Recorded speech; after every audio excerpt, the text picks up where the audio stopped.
for it. I am all for soulmates, and I do think they exist. I think I found my soulmate, and see, that is my barometer. Is that, do I have a soulmate? Yes, I do. So I do believe in it. My wife and I have been married 16 years, and she's the one, and I just got lucky. I met the right person.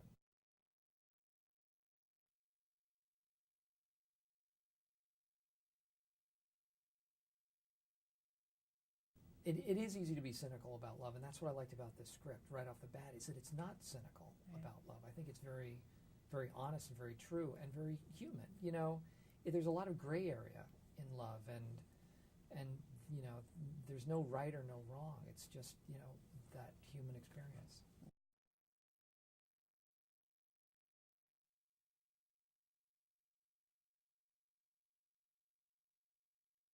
I think he's an interesting character because he's a guy who has had his head in the sand for a while and has become complacent and sort of just hasn't been trying and has kind of let himself go and let himself drift. And I guess I describe him as someone who is existing as opposed to living life. So that was intriguing to me, and he needs the rug pulled out from under him to figure out some changes he needs to make.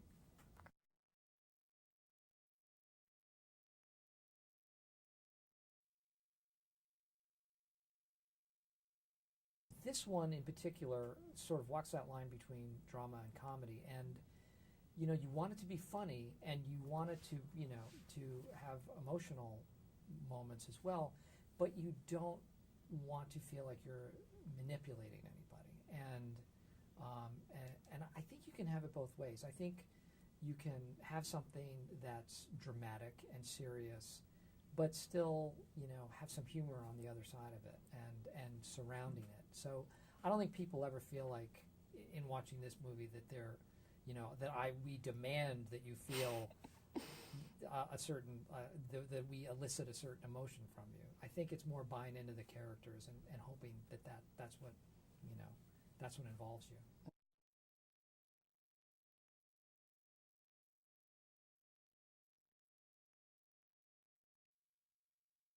Sometimes you can look like you're having fun and it's just a bunch of really good actors not having fun. Right. But I think in this case it was a bunch of really good actors who thoroughly enjoyed each other and the experience. I mean, and the fact that I was a producer on this and got to help cast it, and it was very rewarding that everybody we asked wanted to be in the movie. Cool. When you get your first choices on every character, that's a pretty good sign that you're onto something.